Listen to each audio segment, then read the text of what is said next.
Union Health Secretary Punya Salila Srivastava convened a high-level video conference with the representatives from the states, union territories and drug controllers to access and reinforce safety measures surrounding cough syrup production and distribution. The meeting comes amid rising concerns over reported child fatalities linked to contaminated syrups in various regions.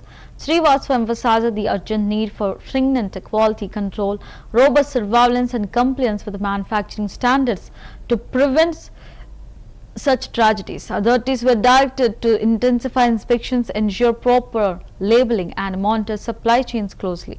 The conference underscored the Centre's commitment to pharmaceutical safety and public health, with collaborative efforts aimed at restoring trust and safeguarding vulnerable populations.